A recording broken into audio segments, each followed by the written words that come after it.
O segundo livro de Samuel, no capítulo 24, um dos textos mais conhecidos, na verdade, sobre o rei Davi, que é exatamente o momento em que ele levanta um censo do povo de Israel, e ele fez isso não por ordem do Senhor, mas por vaidade, por orgulho. Tudo que não é feito debaixo da obediência de Deus é vaidade do coração do homem, é orgulho.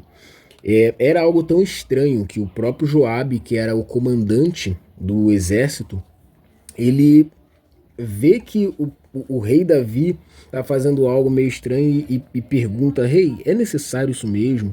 E ele vem com todo o jeitinho para falar, né? Que seu povo cresça 100 vezes mais e tal, mas é necessário. Mas a palavra do rei prevaleceu, a palavra de Davi prevaleceu. Cara, faça o recenseamento, o rei tá mandando e tal. Então Joabe foi, né, juntou os chefes do exército e eles foram fazer o recenseamento.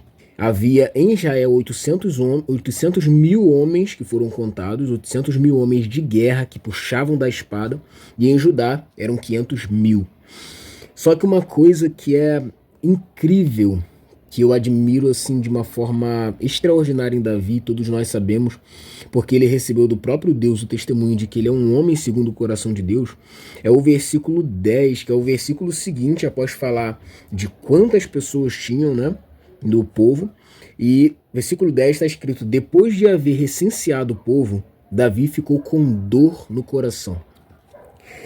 Uma das principais coisas que vai acontecer com um homem, uma pessoa que tem um coração verdadeiramente rendido ao Senhor, é quebrantamento diante do pecado. É saber que quando pecou, ele tem dor no coração. Aquele que se acostuma e não sente essa dor no coração, aquele que não tem mais esse temor, aí está o momento preocupante. Mas o cara vendo que pecou, esse aqui não é o primeiro pecado de Davi que ele sente dor no coração, porque ele era um homem verdadeiramente arrependido. Há uma frase, se não me engano, do Spurgeon, que diz que para a gente ver se alguém se arrependeu mesmo do seu pecado, o seu arrependimento deve ser maior, deve gritar mais alto do que o pecado cometido. E Davi era esse tipo de cara, era esse tipo de homem, sendo um rei, sabendo que cometeu o tamanho pecado. Diz aqui que ele ficou com dor no coração. Não está escrito que ninguém foi lá e apontou o pecado dele, alguém falou. Não, ele sentiu essa dor no coração e falou: cara, eu pequei. Então ele disse ao Senhor: cometi um grande pecado ao fazer o que fiz. Mas agora, ó Senhor, ele faz uma oração: peço-te que perdoes a iniquidade do teu servo, porque fiz uma grande loucura. E aí vem a parte mais incrível para mim. Davi se levantou pela manhã. Quando Davi se levantou pela manhã, a palavra do Senhor veio ao profeta Gade, vidente de Davi. E isso aqui também me chama a atenção. Davi tinha um homem, um profeta, um vidente que falava na vida dele. Cara, imagina, o cara foi o maior rei que Israel já viu, o maior rei no tempo dele, que existiu até mesmo, quem sabe, na face da terra.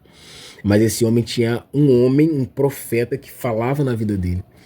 Isso nos dá o entendimento e a clareza de que todos nós, não importa se é um novo convertido ou se é um pastor experiente, todo aquele que é filho de Deus, todo cristão que confessa o nome de Jesus precisa de alguém mais experiente, alguém para falar na sua vida, alguém para apontar os erros, para colocar o dedo no seu rosto, para te parar, para dizer: cara, você pecou, você errou.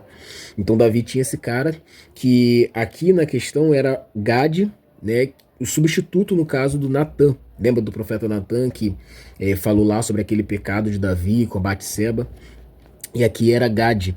Então Gade, o vidente de Davi, na verdade o Senhor disse a Gade, o Senhor disse: vá e diga a Davi, assim diz o Senhor, eu lhe ofereço 3 opções, escolha uma delas. E aí tem aquelas 3 opções, né, que são 7 anos de fome, 3 meses fugindo dos inimigos ou 3 dias de peste na sua terra. E Davi escolhe cair nas mãos de Deus, 3 dias de peste. Ele diz que melhor é cair nas mãos de Deus do que cair nas mãos do homem. Cair nas mãos de Deus, não existe nada que se compare ao peso da mão de Deus. Mas aqui é um homem que conhece o coração de Deus, aqui é um homem que sabe quem Deus é. E ele fala: cara, é melhor cair nas mãos de Deus do que cair nas mãos dos homens. Então ele escolhe isso. Então a peste começa a alastrar. por todo o povo. Então Davi disse a Gade: estou muito angustiado, porém é preferível que caiamos nas mãos do Senhor, porque muitas são as suas misericórdias. Uau, cara, vê se isso não é um coração de um homem que conhece a Deus. Não quero cair nas mãos dos homens. Então o Senhor enviou a peste a Israel desde a manhã até o tempo que havia determinado, e desde Dan até Berseba. Morreram 70.000 homens do povo. Quando o anjo do Senhor estendeu a mão sobre Jerusalém para a destruir, o Senhor mudou de ideia quanto a este mal e disse ao anjo, ou seja, Davi conhecia o coração do Senhor, ele falou, cara, ele é rico em misericórdia. E aqui se prova isso, né? E Deus disse ao anjo que fazia a destruição, basta, retire a sua mão. O anjo estava junto à eira de Araúna, o Jebuseu. Ao ver o anjo que feria o povo, os olhos de Davi foram abertos, né? Então ele viu o anjo que feria o povo. Então Davi falou ao Senhor e disse, eu é que pequei, eu é que fiz essa perversidade, mas estas ovelhas, o que fizeram? Aqui está o coração de um homem, cara, que ama o Senhor, um homem que conhece o Senhor, um homem que fala, cara, um homem que não é omisso, que ele diz, cara, o pecado foi meu, o erro foi meu. O quanto falta hoje de homens assim, né? Quanta falta existe de homens que não são omissos. Na verdade, numa geração onde a gente tem um investimento de fato, para que homens se tornem cada vez mais omissos, na verdade isso desde Adão, né? Homens fracos, aqui está o exemplo de um homem de verdade que diz, cara, a culpa é minha, eu fui o culpado, a culpa deve cair sobre mim, cara. Essas ovelhas, o que fizeram, Senhor? Que a tua mão seja contra mim e contra a casa de meu pai. Davi dizendo, cara, naquele mesmo dia, Gade foi falar com Davi, ele disse, vá, edifica um altar ao Senhor na eira de Araúna, o Jebuseu. Davi foi, segundo a palavra de Gade, como o Senhor lhe havia ordenado. Araúna viu do alto que o rei e seus homens vinham ao seu encontro. Imagina, a comitiva do rei tá vindo ao encontro à sua ira. Caraca, o que tá acontecendo, velho? O cara se encheu de temor. Ele saiu, se inclinou diante do rei com o rosto em terra e perguntou, por que o rei, meu senhor, vem até este teu servo? Davi, cara, em posição de autoridade, o rei de Israel, ele diz, cara, eu vim para comprar de você esta eira, a fim de edificar nela um altar ao Senhor, para que cesse a praga no meio do povo. No comentário bíblico, Beacon, diz assim, quando o rei foi ao local designado e pediu para comprar o lugar, Araúna o ofereceu como um presente sincero. A resposta de Davi é uma das grandes declarações das Escrituras sobre a prioridade do sacrifício e a administração na obra do Senhor.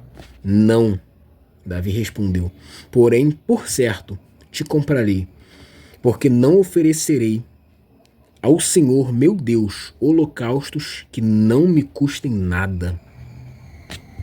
Cara, então, os versículos 18 a 25, diz o comentário, tem muita coisa a nos mostrar sobre o alto preço da verdadeira adoração. As palavras de Davi apresentam uma grande verdade. Primeiro, a adoração é exigida de todos, até mesmo de um rei. 2, pode haver um tipo de adoração sem custo. E 3, a adoração que não tem custo também não tem valor. Uau, cara.